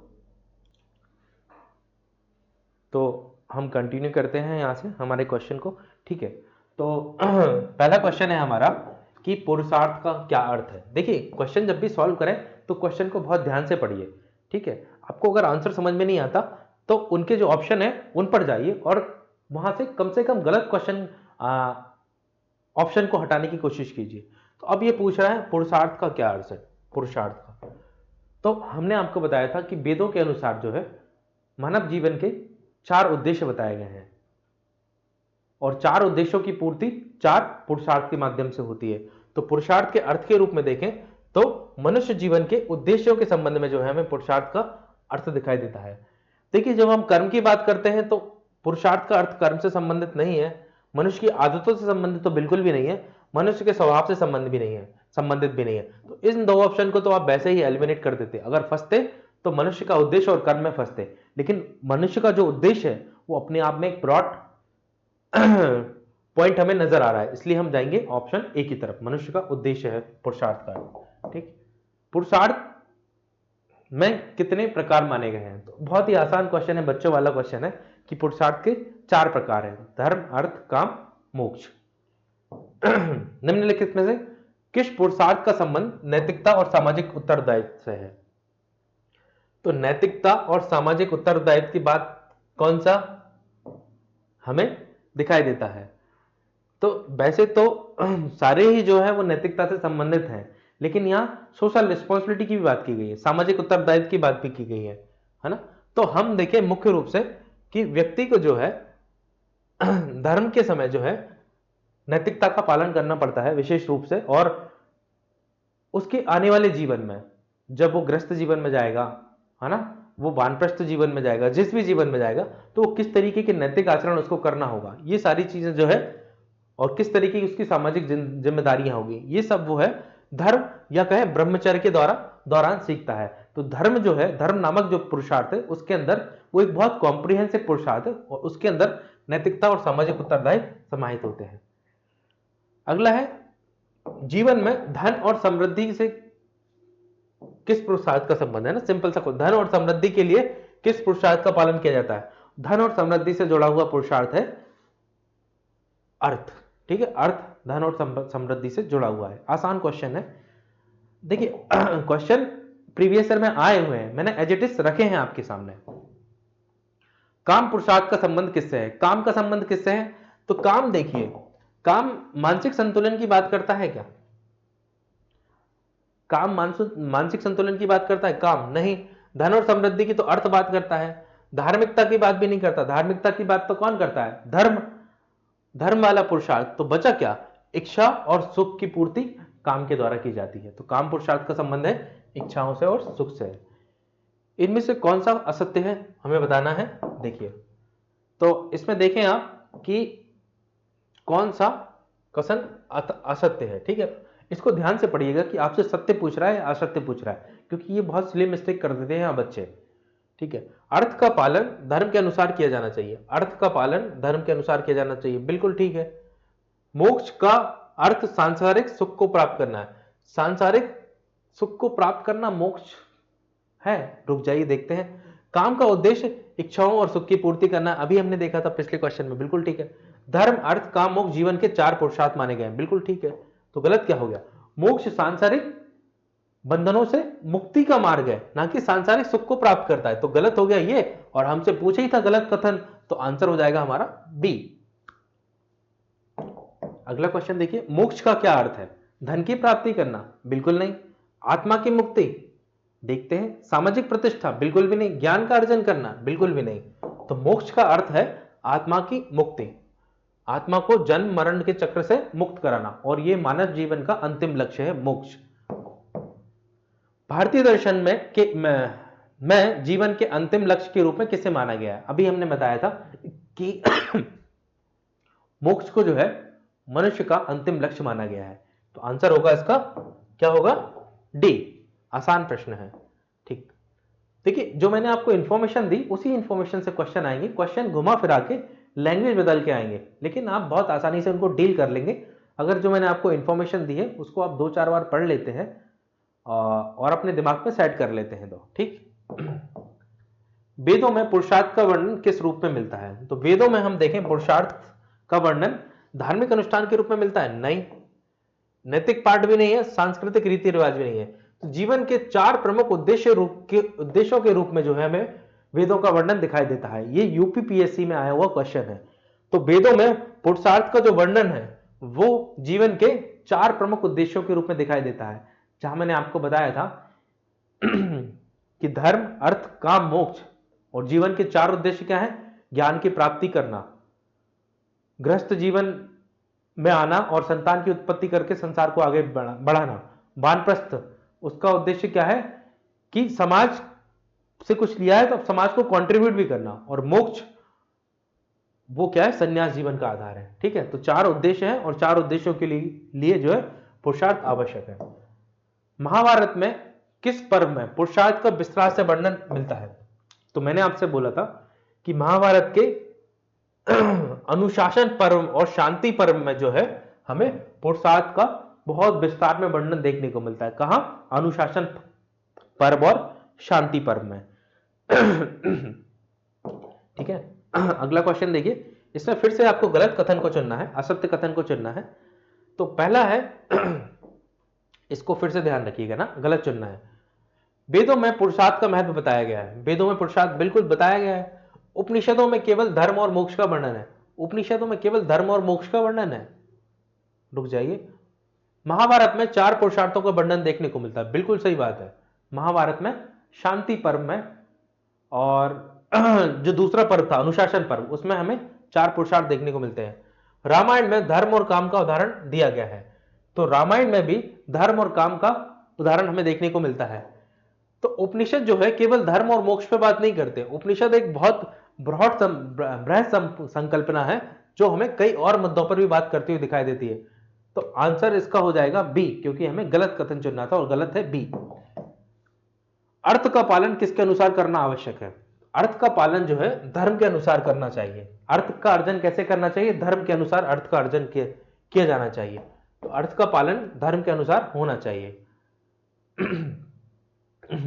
इच्छाओं के अनुसार अर्थ का पालन करेंगे तो फिर इच्छाएं तो कभी समाप्ति नहीं होगी। मोक्ष के अनुसार तो आवश्यकता ही नहीं है, काम के अनुसार भी नहीं है। हाँ, तो आंसर क्या है इसका? ए, धर्म के अनुसार अर्थ का पालन। अच्छा हो गया ये। पुरुषार्थ का सिद्धांत मुख्यतः किस संस्कृति का एक केंद्रीय तत्व है? तो जो पुरुषार्थ है वो प्राचीन भारतीय संस्कृति का एक प्रमुख केंद्र दिखाई देता है हमें। आसान प्रश्न है ये, तो आप आसानी से कर लेंगे, है ना। प्राचीन भारतीय संस्कृति का एक सिद्धांत दिखाई देता है पुरुषार्थ। मोक्ष किसकी मुक्ति किससे मुक्ति पाने का प्रतीक है? तो मोक्ष जो है वो मैंने आपको बताया था, पारिवारिक जिम्मेदारियों से नहीं, आर्थिक समस्याओं से नहीं, मानसिक तनाव से नहीं, सांसारिक बंधनों से मुक्ति पाने का एक प्रतीक है मोक्ष। ठीक है, आंसर हो जाएगा इसका बी। पुरुषार्थ का उद्देश्य क्या है? क्या उद्देश्य? पढ़िए चारों ऑप्शन। तो व्यक्तित्व का निर्माण करना, समाज का सुधार करना, संतुलित जीवन जीना और राजनीतिक सुधार करना। तो देखिए, राजनीतिक सुधार से कोई लेना देना नहीं है। व्यक्तित्व निर्माण करता तो है पुरुषार्थ, ये ऑप्शन भी गलत नहीं है। समाज सुधार, इससे कोई लेना देना नहीं है। संतुलित जीवन, तो यहां देखिए पुरुषार्थ के उद्देश्य के रूप में तो संतुलित जीवन जीना ये ज्यादा बड़ा उद्देश्य हमें नजर आता है पुरुषार्थ के संबंध में। तो इसका आंसर होगा सी। काम पुरुषार्थ में किस प्रकार की इच्छाओं का समावेश होता है? काम, तो काम में आप देखें धार्मिक इच्छाएं होती है काम में? नहीं, काम वासना होती है। आर्थिक इच्छाएं भी नहीं होती, नैतिक इच्छाएं भी नहीं होती, तो शारीरिक और मानसिक इच्छाएं शामिल होती है काम के अंतर्गत। आंसर होगा इसका सी।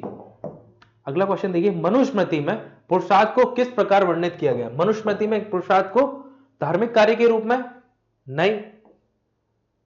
चार पुरुषार्थों के रूप में? राजनीतिक विचारधारा के रूप में? नहीं। व्यक्तिगत सुख के रूप में? व्यक्तिगत सुख के रूप में मनुस्मृति में पुरुषार्थ को? नहीं। तो चार पुरुषार्थों के रूप में वर्णित किया गया मनुस्मृति में पुरुषार्थ को। आंसर होगा इसका बी। धर्म का पालन किस प्रकार के कार्यों के लिए आवश्यक है? धर्म का पालन, तो धर्म का पालन क्या आर्थिक कार्यों के लिए आवश्यक है? धर्म का पालन नहीं। व्यक्तिगत कार्य के लिए नहीं, आध्यात्मिक कार्य के लिए, यहां आपको कंफ्यूजन हो सकता है। तो जो धर्म का पालन है वो सामाजिक और नैतिक कार्य के लिए ज्यादा आवश्यक है। ठीक है, तो इसका आंसर होगा बी। 18 का हो गया बी। अगला क्वेश्चन देखिए, अर्थ का उद्देश्य क्या है? अर्थ का उद्देश्य धन का संग्रह करना, सामाजिक प्रतिष्ठा, धर्म का परिवार की देखभाल और स्थिरता और धर्म का पालन। तो अर्थ का उद्देश्य क्या है? देखिए, आप पहली बार में आप इसका आंसर लगा देंगे धन का संग्रह करना। धन का संग्रह करने के लिए थोड़ी अर्थ है। अर्थ क्यों है? सामाजिक प्रतिष्ठा के लिए अर्थ है क्या? नहीं, ये तो आज है। ये दोनों चीजें तो आज हो रही है, उस समय थोड़ी था उद्देश्य। उस समय अर्थ का उद्देश्य था परिवार की देखभाल करना और स्थिरता लाना, परिवार में परिवार का भरण पोषण करना। तो उस समय अर्थ का ये उद्देश्य था। धर्म के पालन से तो उसका कोई लेना देना नहीं है। हाँ, आज ये उद्देश्य बन गए हैं, धन का संग्रह और सामाजिक प्रतिष्ठा, लेकिन उस समय जो है परिवार की देखभाल करना और स्थिरता प्राप्त करना, यह उद्देश्य था। निम्नलिखित में से कौन सा कथन जो है असत्य है? इसको देखते हैं हम लोग। कौन सा कथन असत्य है? धर्म का अर्थ नैतिक और सामाजिक कर्तव्यों का पालन करना है। धर्म का अर्थ नैतिक और सामाजिक कर्तव्यों का पालन करना है, बिल्कुल सही है। अर्थ पुरुषार्थ केवल भौतिक सुख सुविधाओं का संग्रह करना सिखाता है। अर्थ केवल भौतिक सुख सुविधाओं का संग्रह करना सिखाता है? रुक जाइए, देखते हैं। काम का उद्देश्य जीवन की इच्छाओं की पूर्ति करना है, बिल्कुल ठीक बात है। मोक्ष का लक्ष्य आत्मज्ञान और परम सत्य की प्राप्ति करना है, बिल्कुल ठीक बात है। अगर ये तीन है तो अपने आप में गलत हो ही गया कि अर्थ केवल भौतिक सुख और सुविधाओं का संग्रह करना सिखाता है। नहीं भाई, अर्थ जो है परिवार की जिम्मेदारियों के बारे में हमें बात करता हुआ दिखाई देता है। तो आंसर हो जाएगा इसका बी, क्योंकि हमें गलत कथन चुनना था और गलत है यहां पे बी। अगला क्वेश्चन देखिए, धर्म अर्थ काम मोक्ष किस प्रकार के पुरुषार्थ है? तो धर्म अर्थ काम मोक्ष जो है वो हमें व्यक्तिगत विकास के साधन लगते हैं क्या? व्यक्तिगत विकास के? हाँ है। तो सामाजिक सुधार के साधन है? ये तो बिल्कुल नहीं हो सकता। मानव जीवन के चार स्तंभ है, ये हो सकता है। केवल आध्यात्मिक सिद्धांत है? नहीं, केवल आध्यात्मिक सिद्धांत नहीं है। तो यहां इन दो में आप कंफ्यूज जरूर हो सकते हैं, लेकिन आप ध्यान से पढ़ें कि किस प्रकार के पुरुषार्थ हैं ये चारों। तो यहां व्यक्तिगत विकास से ज्यादा जो है मानव जीवन के चार स्तंभों के रूप में इन पुरुषार्थों को देखा जाता है। तो आंसर इसका हो जाएगा सी। ठीक है, निम्नलिखित में से कौन सा कथन जो है असत्य है? असत्य कथन चुनना है। धर्म का संबंध नैतिकता और सामाजिक उत्तरदायित्व से है, बिल्कुल सही है। अर्थ का उद्देश्य धन और भौतिक समृद्धि है। काम का उद्देश्य केवल आध्यात्मिक ज्ञान प्राप्त करना है और मोक्ष का उद्देश्य जीवन की मृत्यु से मुक्त होना है। तो डी तो सही हो गया, पहला भी सही हो गया, बी भी सही है। आंसर हो गया इसका सी, क्योंकि काम का उद्देश्य जो है वो केवल आध्यात्मिक ज्ञान प्राप्त करना चाहिए नहीं है। काम का उद्देश्य क्या है? अपनी मन की इच्छाओं और वासनाओं की पूर्ति करना है, ना कि आध्यात्मिक ज्ञान प्राप्त करना। तो आंसर हो जाएगा इसका सी। अगला क्वेश्चन है, पुरुषार्थ के 4 प्रकार, है ना? तो पुरुषार्थ के 4 प्रकार में देखें सॉरी, अगला क्वेश्चन है, इसमें असत्य कथन चुनना है हमें, असत्य कथन चुनना है। पुरुषार्थ के 4 प्रकार हैं, बहुत इजी क्वेश्चन है। 4 प्रकार हैं, धर्म, अर्थ, काम, मोक्ष। धर्म का पालन करना व्यक्तिगत और सामाजिक कल्याण के लिए आवश्यक है, बिल्कुल ठीक है। अर्थ पुरुषार्थ का उद्देश्य केवल व्यक्तिगत सुख प्राप्त करना है, नहीं भाई। मोक्ष आत्मा की स्वतंत्रता का प्रतीक है, बिल्कुल ठीक है। तो असत्य कथन हो गया इसमें सी। अगले देखिए, पुरुषार्थ के 4 प्रकारों का उल्लेख किस ग्रंथ में मिलता है? तो आप देखें कि पुरुषार्थ के जो 4 प्रकार हैं वो हमें महाभारत में देखने को मिलते हैं। वैसे तो तिरुकुल्ल में तो नहीं मिलते, यहां हमें महाभारत में देखने को मिलते हैं, गीता में नहीं मिलते, महाभारत में मिलते हैं। और महाभारत के अनुशासन और शांति पर्व में। रामायण में भी उतने उस तरीके से नहीं दिए गए हैं। अगर मोस्ट एप्रोप्रिएट आंसर देखें तो वेदों में इसका वर्णन हमें स्पष्ट रूप से देखने को मिलता है। रामायण में उसकी चर्चा तो है, झलक तो है, पर वेदों में और स्पष्ट रूप से झलक है। तो आंसर होगा इसका ए। इनका मैच करना है तो जो धर्म है वो किससे संबंधित है? तो धर्म जो है वो नैतिकता से संबंधित है। अर्थ जो है आर्थिक संपन्नता से संबंधित है। काम जो है वो भौतिक सुख से संबंधित है। और मोक्ष जो है वो मानसिक और भौतिक संतोष से संबंधित है ना? इस तरीके इनसे वो मैच कर सकते हैं हम लोग। निम्नलिखित संस्कारों का उद्देश्य, निम्नलिखित संस्कारों का उद्देश्य का उनके उद्देश्य से सही मिलान करें। तो अब आ गए हैं संस्कारों पे, ठीक है। तो अब जो हमारे जो क्वेश्चन है वो खत्म होते हैं किसके? वेदों के।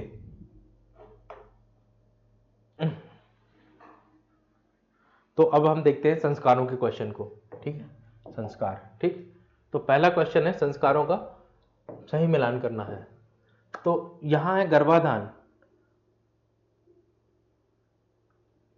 ये क्वेश्चन गलत है थोड़ा सा। देखिए, विद्या आरंभ की शुरुआत मानी जाती है उपनयन संस्कार से, तो डी को तो हम 1 मान सकते हैं, ठीक है। डी को गर्भाधान शिशु का स्वागत, कान छेदना, विवाह की शुरुआत, इन तीनों से संबंधित नहीं है गर्भाधान, है ना। अब गर्भाधान को देखें हम, अगर ए को देखें तो गर्भाधान जो संस्कार है वो जब संतान प्राप्ति की इच्छा दाम्पत्य जीवन में व्यक्ति के मन में आती है तब वहां गर्भाधान संस्कार होता है। नामांकन संस्कार का संबंध भी यहां किसी से नहीं नजर आता है मुझे। नामांकन संस्कार जो है वो जो है हमें जन्म के 10वें 12वें दिन जो है शिशु का नाम रखा जाता है, उससे संबंधित होता है। अन्नप्राशन, जब बच्चे को 6 महीने बाद पहली बार जो है उसके मुंह में भोजन दिया जाता है, चटाया जाता है उसको, तो वो होता है अन्नप्राशन। इससे कोई लेना देना नहीं है। ये शायद क्वेश्चन गलत हो गया, ऑप्शन इधर उधर सफल हो गए, ठीक है। शिशु के स्वागत के लिए कौन सा संस्कार होता है? मैंने आपको बताया था जात कर्म होता है। कान छेदने के लिए कौन सा होता है? कर्ण भेदन संस्कार होता है ना। तो इनसे इसका कोई लेना देना नहीं है, ये क्वेश्चन गलत है एक्चुअली में, ठीक है। इस क्वेश्चन को आप इग्नोर कीजिएगा। पंच महायज्ञ का निम्नलिखित उद्देश्य से सही मिलान करें। तो 5 महायज्ञ हैं और यहां उनके उद्देश्य दिए गए हैं। देव यज्ञ किससे संबंधित है? देखिए भाई, जो देव यज्ञ है मैंने आपको बताया था वो देवताओं के सम्मान से संबंधित है। किससे? देवताओं के सम्मान से संबंधित है देव यज्ञ। हम पितृयज्ञ की बात करें तो पितृयज्ञ जो है पूर्वजों के प्रति हमें श्रद्धा देने से संबंधित है। जो भूत यज्ञ है वो है मानव सेवा से संबंधित है। और ब्रह्म यज्ञ जो है ज्ञान के प्रसार से संबंधित है, ठीक है। तो ऐसे हो जाता है। तो ये हो गया ए, ठीक है। ये बी है। भूत यज्ञ जो है मानव सेवा से संबंधित सी है और ब्रह्म यज्ञ ये डी है ना। इस प्रकार ये मैच हो जाता है, ठीक। अगला क्वेश्चन देखिए, पंच महायज्ञ में ब्रह्मा यज्ञ का उद्देश्य ज्ञान का अभ्यास और प्रसार करना है। तो पंच महायज्ञ में ब्रह्म ज्ञान का उद्देश्य क्या है? ज्ञान का अभ्यास और प्रसार करना, ब्रह्म ज्ञान, ब्रह्म यज्ञ का। पितृयज्ञ का उद्देश्य देवताओं की पूजा करना है, देवताओं की पूजा। तो पितृयज्ञ देवताओं की पूजा से संबंधित नहीं है, देवताओं की पूजा से संबंधित देव यज्ञ होता है, ना कि पितृयज्ञ। और ब्रह्म यज्ञ का उद्देश्य जो है ज्ञान का अभ्यास और प्रसार करना है, बिल्कुल ठीक है। तो दूसरा कथन गलत है, इसलिए आंसर हो जाएगा इसका केवल 1। पुरुषार्थ में अर्थ का उद्देश्य सामाजिक संसाधनों का संग्रह करना है। अर्थ का उद्देश्य आर्थिक संसाधनों का संग्रह करना है। काम का उद्देश्य मानसिक और भौतिक संतोष की प्राप्ति करना है। मानसिक और भौतिक संतोष की प्राप्ति करना काम का उद्देश्य है, बिल्कुल ठीक बात है। और आर्थिक संसाधनों का संग्रह करना ये गलत बात है, ये नहीं है। आर्थिक संसाधनों का संग्रह करना नहीं होता था, जबकि आर्थिक संसाधनों से घर का जो है परिवार की जिम्मेदारियों का निर्वहन करना है ना। तो वैसे इसका आंसर हो जाएगा केवल 2। पहला स्टेटमेंट गलत है, संग्रह करना नहीं है। ठीक है, अगला क्वेश्चन देखिए, निम्नलिखित ऋणों का उद्देश्य के साथ सही मिलान करें। तो यहां फिर वही है, देव ऋण। देव ऋण किससे संबंधित है? यहां आप देखें तो देव ऋण जो है वो प्रकृति के संरक्षण से संबंधित है, क्योंकि यहां हम देवताओं की बात करते हैं प्रकृति के संरक्षण के रूप में, कि प्रकृति ने देवताओं ने प्रकृति को बहुत कुछ दिया है। ठीक है। ऋषि ऋण जो है वो ज्ञान के संरक्षण के संबंधित है, बिल्कुल सही है। पितृ ऋण जो है वो पूर्वजों की सेवा से संबंधित है। और समाज जो ऋण है वो समाज के प्रति कर्तव्यों से संबंधित है। आसान है, इसको आप कर लेंगे। ठीक है, थोड़े से क्वेश्चन में डिस्टेंस ज्यादा होना चाहिए था ना, मैच द फॉलोइंग में डिस्टेंस बहुत कम है इसको, तो अगली बार से हम इसको ध्यान रखेंगे। ठीक, अगला क्वेश्चन है, पंच महायज्ञ का उद्देश्य क्या है? पंच महायज्ञ, तो पंच महायज्ञ जो है वो सामाजिक जिम्मेदारियों का निर्वहन करते हैं क्या? केवल वाला तो वैसे ही गलत हो जाता है। आध्यात्मिक, सामाजिक और पारिवारिक संतुलन, आर्थिक उन्नति नहीं, धार्मिक अनुष्ठान नहीं। आंसर होगा इसका बी, आध्यात्मिक, सामाजिक और पारिवारिक संतुलन स्थापित करते हैं पंच महायज्ञ। भारतीय संस्कृति में कर्म का सिद्धांत का मुख्य उद्देश्य क्या है? तो कर्म के सिद्धांत का मुख्य उद्देश्य क्या है? पुनर्जन्म का विचार करना? नहीं। अच्छे कर्मों को प्रोत्साहन करना? यस। कर्म के सिद्धांत का मतलब ही यही है कि व्यक्ति अच्छा काम करे। ठीक है। धार्मिक नियमों का पालन करना? नहीं। समाज में एकता बनाना, इससे कोई लेना देना नहीं है। आंसर होगा इसका बी। निम्नलिखित में से कर्म के प्रकार को उसके फल के साथ सही मिलान करें। तो यहां कुछ कर्म लिखे गए हैं और उसको मिलाना है। ठीक है, तो संचित कर्म का फल भविष्य में मिलेगा, बिल्कुल ठीक है। प्रारब्ध कर्म वो इसी जन्म में मिलते हैं, क्रियामण वो जो है अगले जन्म में मिलेंगे। ठीक है, और प्रारब्ध कर्म वर्तमान जीवन में मिलते हैं, ये सही है। ठीक है, तो इस प्रकार ये मैच हो जाता है। ठीक, तो ए और डी आपस में ठीक से मैच है, बी का सी से मैच है और सी का बी से मैच है। इस तरीके से देख सकते हैं आप, है ना। ये मैच द फॉलोइंग वाले जो क्वेश्चन है इसमें थोड़े से गड़बड़ है ना। अगली स्लाइड में हम ध्यान रखेंगे, इनको थोड़ा सिस्टमैटिक कराएंगे। ठीक, निम्नलिखित में से कौन सा कथन सही है? कर्म के सिद्धांत में केवल वर्तमान जीवन के कार्यों का फल मिलता है। कर्म का सिद्धांत नहीं भाई, 3 प्रकार के कर्मों की अभी हमने बात की। संचित कर्म जो है पिछले जन्मों में किए गए कर्मों का फल है जो अभी तक नहीं मिला है, बिल्कुल ठीक बात है। पहला गलत है ना, तो ये दोनों गलत हो जाते हैं और आंसर होगा आपका बी, केवल 2 सही है। निम्नलिखित में से कौन सा कथन सही है? धर्म का उद्देश्य नैतिकता और कर्तव्यों का पालन करना है। धर्म का उद्देश्य नैतिकता और कर्तव्यों का पालन करना है। मोक्ष केवल भौतिक संपन्नता का प्रतीक है। मोक्ष का भौतिक संपन्नता से कोई लेना देना नहीं है। पहला स्टेटमेंट बिल्कुल सही है, धर्म का उद्देश्य नैतिकता और कर्तव्यों का पालन करना। आंसर होगा इसका ए। अगला क्वेश्चन देखिए, कौन सा कथन जो है असत्य है? देव यज्ञ का उद्देश्य देवताओं का सम्मान करना है, बिल्कुल ठीक बात है। देव यज्ञ मतलब देवताओं का सम्मान, बिल्कुल ठीक है। मनुष्य यज्ञ का उद्देश्य प्रकृति का संरक्षण करना है। प्रकृति का संरक्षण जो है वो मनुष्य यज्ञ से संबंधित नहीं है। पितृयज्ञ का उद्देश्य पूर्वजों का आभार प्रकट करना है, बिल्कुल। भूत यज्ञ सभी जीवों के प्रति करुणा प्रदर्शित करता है, तो इसका हो गया बी गलत, और गलत कथन ही चुनना था हमें, इसलिए आंसर हो गया 35 का बी। अगला क्वेश्चन देखिए, निम्नलिखित में से कौन सा कथन असत्य है? तो देखिए यहां पहला है, कर्म का सिद्धांत हिंदू, बौद्ध और जैन धर्मों में समान रूप से माना गया है। संचित कर्म पिछले जन्मों के कर्म है जिनका फल वर्तमान जीवन में मिलता है। प्रारब्ध कर्म का फल इसी जन्म में मिलता है, बिल्कुल ठीक है। क्रियामण कर्म वर्तमान में किए गए कर्म है। क्रियामण कर्म वर्तमान में किए गए कर्म हैं। क्रियामण कर्म वर्तमान में किए गए कर्म है जो बाद में संचित बनते हैं, बिल्कुल ठीक बात है। संचित कर्म पिछले जन्म के कर्म हैं जिनका फल वर्तमान जीवन में मिलता है, जिनका फल अभी तक नहीं मिला है लेकिन मिल सकता है। तो हिंदू और जैन धर्म में समान रूप से माना गया है, ठीक है। तो यहां ये कथन जो है गलत हो जाता है।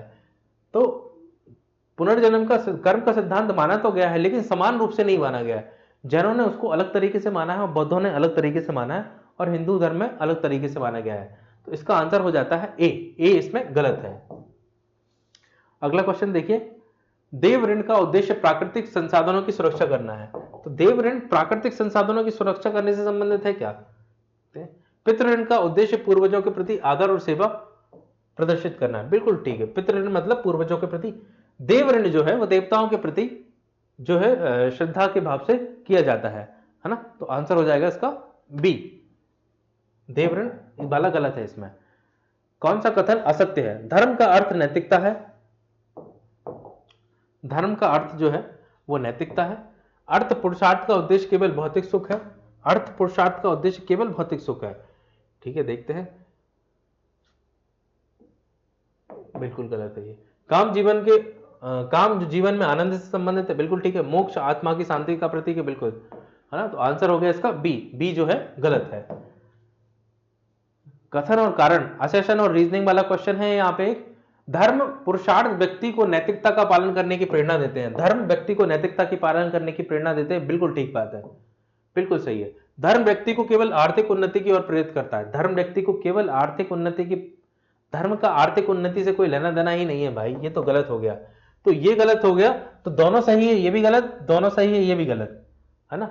अब ये कह रहा है कि कथन सही है लेकिन कारण गलत है।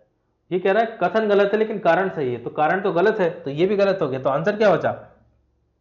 केवल सी आंसर हमारे पास बचता है, ठीक है। तो ऐसे क्वेश्चन में आप अगर एक स्टेटमेंट काट लेते हैं तो भी आप आंसर तक आसानी से पहुंच सकते हैं। पुरुषार्थ का उद्देश्य क्या है? केवल आर्थिक संतुष्टि, जीवन में संतुलन और सभी पहलुओं का विकास। बार बार ये क्वेश्चन रिपीट हो रहे हैं ना। तो इसका उद्देश्य है जीवन में संतुलन और सभी पहलुओं का विकास, पुरुषार्थ, ठीक है।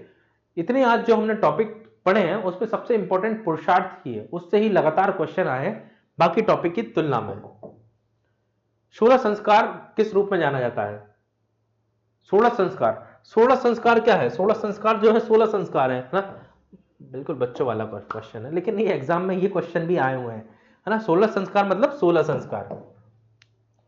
पितृ ऋण को कैसे चुकाया जाता है? पितृ ऋण कैसे चुकाते हैं? धार्मिक अनुष्ठानों के माध्यम से नहीं, प्रकृति के संरक्षण से नहीं, समाज सेवा से नहीं, संतान का लालन पालन करके जो है पितृ ऋण से आपको मुक्ति मिल जाती है। असेशन रीजनिंग का क्वेश्चन है, फिर से देखिए। संस्कारों का उद्देश्य समाज के प्रति जिम्मेदारी को बढ़ाना है। संस्कारों का उद्देश्य समाज के प्रति जिम्मेदारी को बढ़ावा देना है। संस्कार केवल धार्मिक अनुष्ठान है, तो संस्कार पहली बात तो धार्मिक अनुष्ठान नहीं है, तो कारण गलत हो जाता है, इसलिए ये भी गलत, ये भी गलत और कारण गलत, ये भी गलत, जहां कारण को सही कहा गया है। तो अपने आप ही इसका आंसर निकल के आ जाता है, क्या? सी। यहां समाज के प्रति जिम्मेदारी को बढ़ावा देता है कौन? संस्कार। तो आंसर हो गया इसका सी। अगला क्वेश्चन देखिए, इसमें असत्य कथन को चुनना है। गर्भाधान संस्कार जो है वो संतान प्राप्ति का संस्कार है, बिल्कुल ठीक बात है। गर्भाधान अन्नप्राशन शिशु को पहली बार अन्न खिलाने का संस्कार है, बिल्कुल। चूड़ाकर्म विवाह का संस्कार, चूड़ाकर्म भाई मुंडन का संस्कार है, विवाह का संस्कार नहीं है। उपनयन विद्यारंभ का संस्कार है, बिल्कुल ठीक बात है। तो आंसर हो गया इसका सी, क्योंकि गलत कथन चुनना था। पंच महायज्ञ में किस यज्ञ का संबंध प्रकृति और जीवों के प्रति करुणा से है? प्रकृति और जीवों के प्रति करुणा से। देव नहीं, देवताओं की स्तुति से। पितृ जो है अपने पूर्वजों के प्रति श्रद्धा और निष्ठा से है।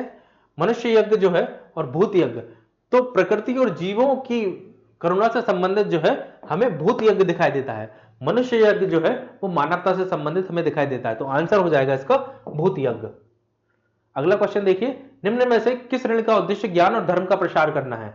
ज्ञान और धर्म का प्रसार करने के लिए ऋषि ऋण होता है, जहां ऋषि से विद्यार्थी के रूप में एक व्यक्ति शिक्षा प्राप्त करता है और उसको आत्मसात करके फिर आगे स्प्रेड करता है। तो ये जो ऋषि ऋण है वो उसका उद्देश्य ज्ञान और धर्म के प्रसार से है, प्रसार करता है ज्ञान और धर्म का ऋषि ऋण। हिंदू धर्म में संस्कारों का क्या महत्व है? हिंदू धर्म में संस्कार केवल धार्मिक मान्यता है? नहीं भाई, शारीरिक और मानसिक विकास से जुड़ा है, सामाजिक और आध्यात्मिक विकास से जुड़ा है, या केवल घरेलू परंपराएं हैं? घरेलू परंपराएं भी नहीं है। तो यहां कंफ्यूजन हो सकता है आपको ऑप्शन बी और सी में से। आप जब ध्यान से पढ़ेंगे तो संस्कार जो है शारीरिक और मानसिक विकास से जुड़ा हुआ है व्यक्ति के, ठीक है। यहां आध्यात्मिक विकास से कोई लेना देना नहीं है संस्कारों का। कौन सा संस्कार शिशु के जन्म के तुरंत बाद होता है? तो शिशु के जन्म के तुरंत बाद होता है जात कर्म संस्कार। कौन सा? तुरंत बाद जात कर्म संस्कार। गर्भाधान कब होता है? जब दंपत्ति पुत्र प्राप्ति या पुत्री प्राप्ति की इच्छा रखते हैं। नामकरण जन्म के 10वें और 12वें दिन होता है। चूड़ा कर्म या मुंडन संस्कार जो जन्म के पहले या तीसरे वर्ष में होता है, ठीक। तो आंसर हो गया इसका बी। फिर कथन और कारण का क्वेश्चन है, पितृ ऋण को चुकाने का एक माध्यम संतान का लालन पोषण करना है। बिल्कुल ठीक बात है, ठीक। पितृ ऋण केवल धार्मिक अनुष्ठानों के माध्यम से चुकाया जाता है? नहीं भाई, केवल धार्मिक। तो कारण गलत है। कारण गलत है मतलब दोनों स्टेटमेंट सही नहीं हो सकते। यहां लिखा दोनों सही है, दोनों सही है। और कारण कहां गलत है? कारण गलत है, ये सही है। यहां कारण को सही कहा गया तो ये भी अपने आप में गलत हो गया। तो आंसर क्या हो जाएगा? सी।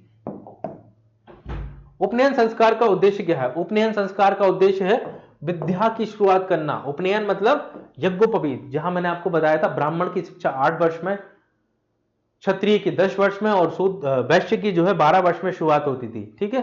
तो विवाह की शुरुआत करना जो है विवाह की नहीं, विद्या की शुरुआत करना जो है उपनयन संस्कार का उद्देश्य है। आंसर होगा बी। देव यज्ञ का उद्देश्य क्या है? तो पूर्वजों को सम्मान देना देव यज्ञ का उद्देश्य नहीं है, ये पितृयज्ञ का उद्देश्य है। समाज की सेवा करना यह भी नहीं है। देवताओं के प्रति आभार प्रकट करना यह जो है देव यज्ञ का उद्देश्य है, ठीक है। देव यज्ञ का उद्देश्य है।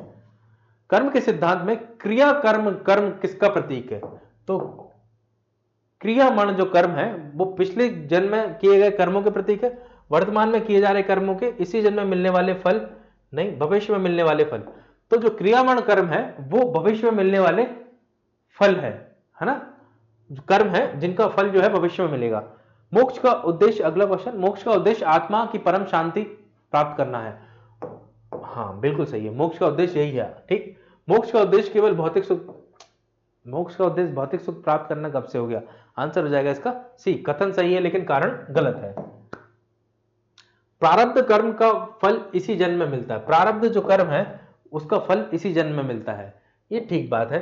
प्रारब्ध कर्म पिछले जन्मों के कर्म होते हैं। तो प्रारब्ध जो कर्म है उसमें कुछ कर्म पिछले जन्मों के भी होते हैं, कुछ कर्म इस जन्म के भी होते हैं, है ना। तो पिछले जन्मों के कर्म है, ये बात ठीक नहीं है। तो इसका आंसर हो जाएगा कि कथन सही है लेकिन कारण जो है गलत है। फिर से इसका आंसर होता है सी। धर्म पुरुषार्थ व्यक्ति को नैतिकता का पालन करने की प्रेरणा देता है। धर्म पुरुषार्थ, बिल्कुल, धर्म जो है व्यक्ति को नैतिकता की पालन करने की प्रेरणा देता है, बिल्कुल ठीक है। धर्म व्यक्ति को केवल आर्थिक उन्नति की ओर ले जाता है। धर्म व्यक्ति को आर्थिक उन्नति से कोई लेना देना नहीं है ना। आंसर होगा इसका सी। 16 संस्कारों का वर्णन हमें कहां देखने को मिलता है? 16 संस्कार हमें कहां देखने को मिलते हैं भाई? 16 संस्कार जो है हमें उपनिषद में देखने को नहीं मिलते हैं, वेदों में भी नहीं दिखते, धर्म सूत्र में भी नहीं दिखते हैं। एक नई इंफॉर्मेशन है आपके लिए, 16 संस्कारों का वर्णन हमें जो है ग्रह सूत्र में देखने को मिलता है। कहां? ग्रह सूत्र में देखने को मिलता है।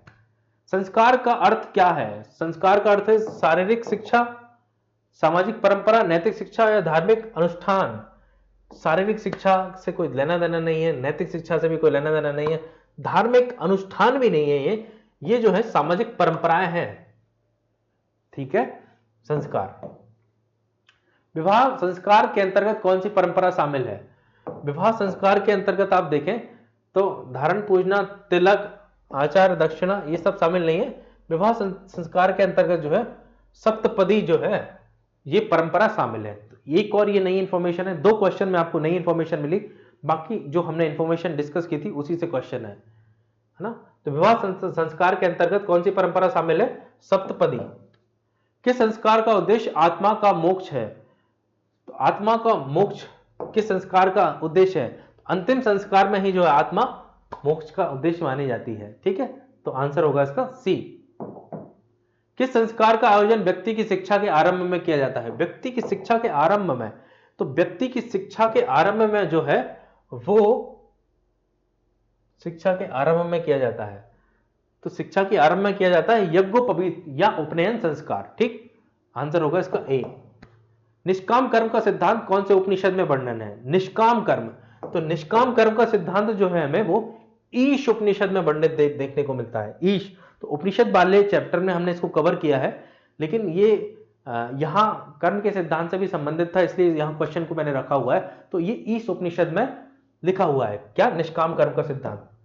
ठीक है, तो ये हमारे क्वेश्चन आज के खत्म होते हैं। ठीक है, तो आज इसकी थ्योरी और हमने एमसीक्यू को ठीक से देखा है ना। तो मिलते हैं अगले लेक्चर में किसी नए टॉपिक के साथ। Thank you so much for discussion.